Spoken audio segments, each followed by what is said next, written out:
السلام عليكم ورحمة الله وبركاته. قناة شهوات أم ريان ترحب بكم من جديد في وصفة جديدة، وهي عبارة عن عجينة السينابون اللي بصراحة كتجي لذيذة وسهلة التحضير وبمقادير بسيطة. كنتمنى تنال الإعجاب ديالكم. قبل ما ندوزو المقادير وطريقة العمل، اللي كيزور القناة ديالي أول مرة ما تنسونيش من اللايك وتفعيل الجرس والاشتراك باش يوصلكم أي جديد، وشكرا لكم. ندوزو للطريقة ديال العمل وطريقة المقادير.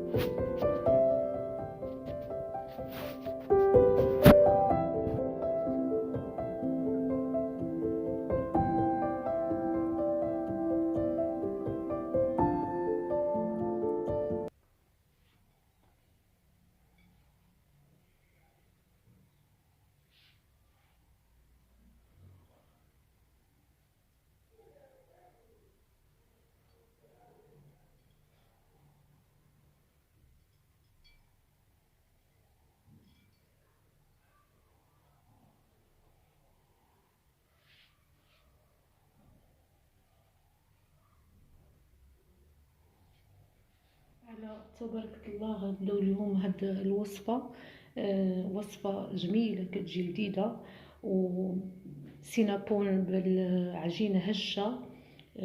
نبقاو معايا في المقادير. عندي كيلو ديال الدقيق، سبق لي دقيق منخول. عندي 120 غرام ديال الزبدة حيوانية بحرارة المطبخ. عندي خميرة فورية على حسب الجو. عندي 120 غرام ديال السكر قد الزبدة قد السكر. عندي 3 البيضات بحجم كبير، اذا كان متوسطين او صغار ممكن نديرو 4 ديال البيضات. عندي قبصة ملح، وعندي نصف لتر حليب دافئ، وعندي ملعقة ديال الخل. اول حاجة غادي نديرو معلقة ديال السكر ونديرو الخميرة الفورية ونخليوها تتفاعل.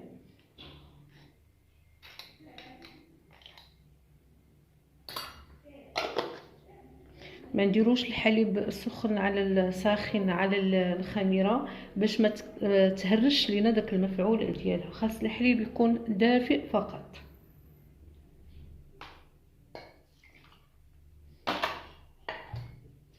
نحركوها ونخليوها تتفاعل.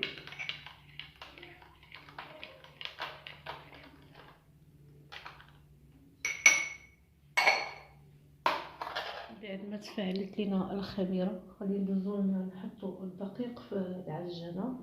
ماشي بالضروره اننا نحطوها في العجانه، ممكن نخدموها غير بالايد، هي نتيجه واحده.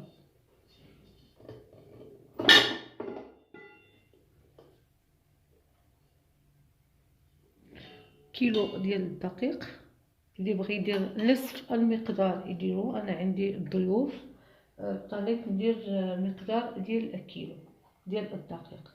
غادي ندير قبصه ديال الملح لان كتغير لنا الذوق ديال الاكل. غندير 120 غرام ديال السكر الخشن.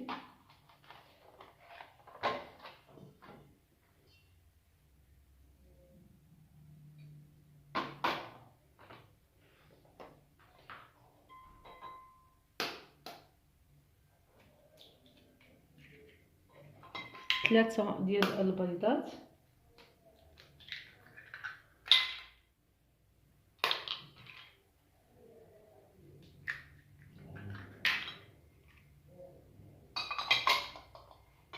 وغندير 120 غرام ديال الزبدة بحرارة المطبخ.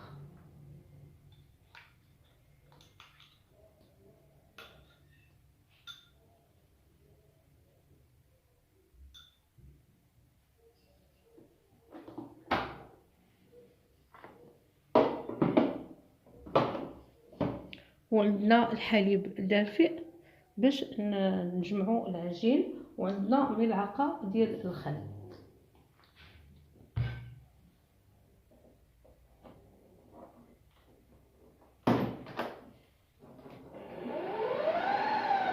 نخليو العجين تيتجن ونرجع معكم. انا تعجنات ليا العجين ديالي، كتجي بهذه الطريقه كتلصق.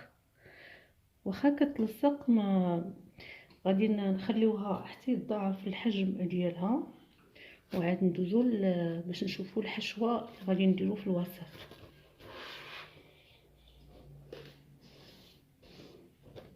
نخليو هاد العجين حتى يضاعف الحجم ديالو، وندوزو نصاوبو الكيك اللي كنجهزو للضيوف ديالي.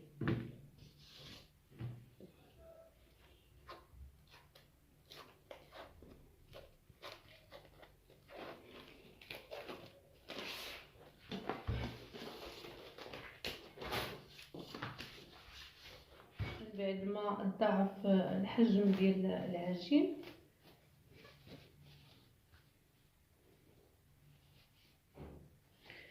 غادي ندهنوا اليد ديالنا بشويه ديال الزيت بما ان العجين كتلصق، ونخرجوا من هذاك الهواء.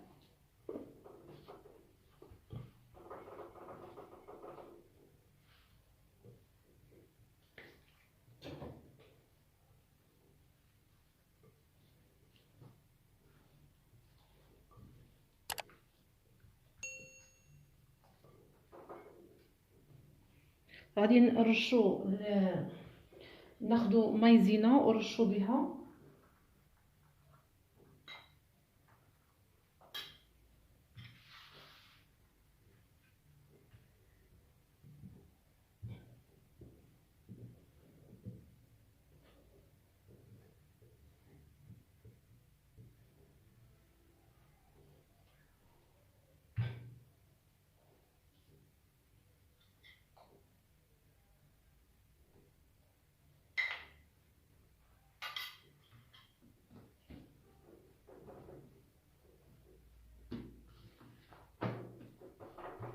لان العجينه رطبه ما كتلصق، ما تخافوش منها.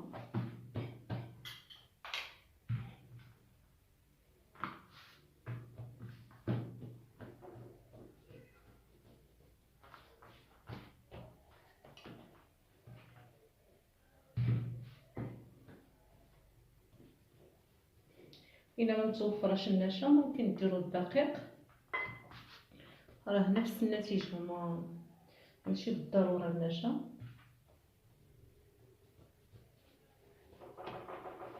نحاولوا نبسطوها على مستطيل بهذه الطريقه هذه. بعد ما سرحت العجين ديالي بهذه الطريقه، ممكن نتوما ممكن اي سيده دير غير نصف ديال هاد المقادير هادو. انا عندي الضيوف اضطريت ندير مقادير كثيره باش يلا تكفاني. غناخدو واحد الزبده وغندهنوها بهذه الطريقه هذه.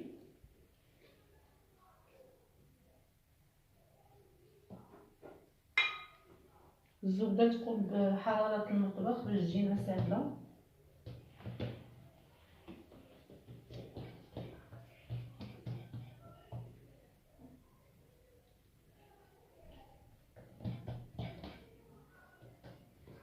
نحاولوا نلبسوها الزبده في كل مكان.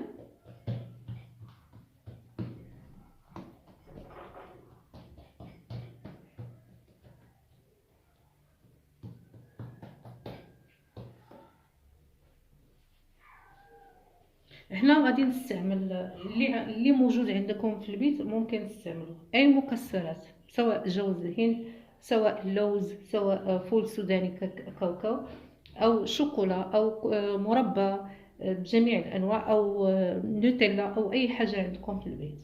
انا غادي نستعمل زبده الكاكاو، يعني زبده الفول السوداني.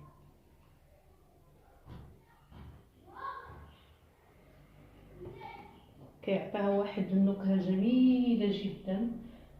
كنعرفوا هاد الزبده ديال الفول السوداني غنيه بجميع الفيتامينات، تقريبا كتساوي الشوكولات. وغادي نرشها بالمكسرات اللي عندي اللي موجوده، هو اللوز وجوز هند، يعني عندي الخليط من المكسرات، داكشي اللي متوفر عندي في البيت انا استعملته.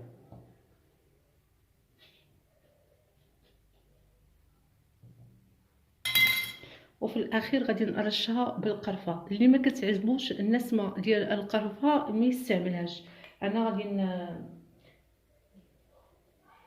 ندير ليها رشات من القرفه بهذه الطريقه. طريقه واضحه وسهله جدا، ولكن عندها واحد المفعول جميل جدا. هاد العجين هذا كيجي هش. غادي نحاول نجمعوها من الوسط بهذه الطريقه هذه، لان العجين رطب. نحاولوا نتعاملوا بالعجين مع العجين بطريقه،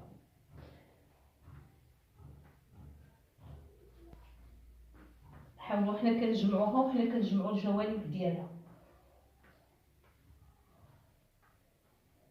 بهذه الطريقه.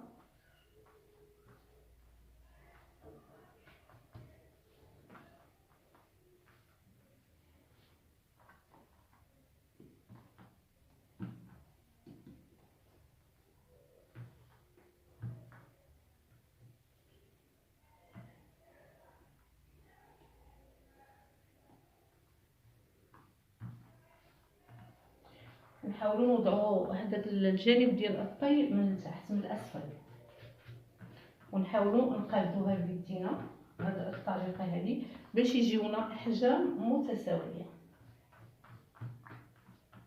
غادي نوجدوا لي مول. فاش غادي ننزلوها، غادي ننزلوها في هذا المول هذا وفي هذا المول هذا. ممكن تستعملوا واحد الصينيه كبيره، كل واحد وعلى حسب الرغبه ديالو.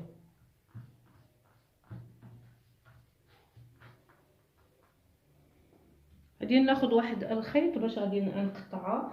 غادي نقطعها لان كيبقى الخيط هو اسهل حاجه. انا غادي نقطعها قطع كبيره، ممكن نتوما تقطعوها بقطع صغيره. انا كتعجبني تجي شويه عاليه وكبيره.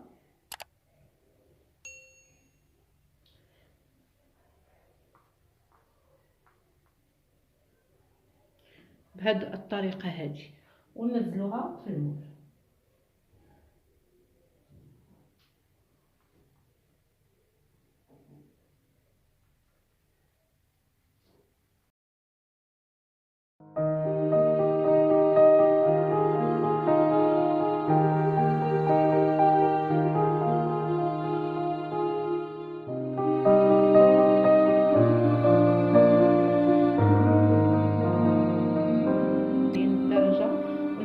في الوسط ديال الفرن. كل سيده ديما كنقولها لكم، كل سيده كتعرف المقدار ديال الفرن ديالها، ونحطوها ومنين في الوسط باش تاخذ الوقت ديالها في الطياب. هذا هو الشكل ديال عجينه السينابون اللي كتجي بصراحه جميله جدا، والريحه ديالها رائعه صراحه، تستحق التجربه.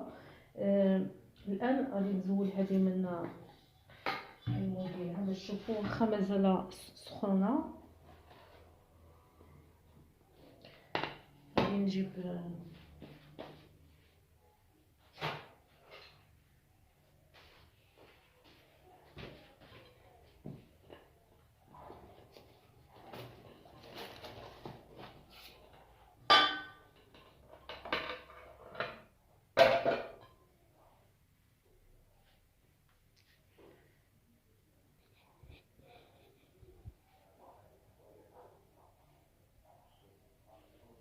كتجي هشه. غادي نقوم بالتزيين ديالها بخطوط من الشوكولا. هاد عجينه سينابون عجينه المقادير ديالها مضبوطه، اي سيده تقدر تعملها بهاد المقادير هذه، راها ناجحه 100%.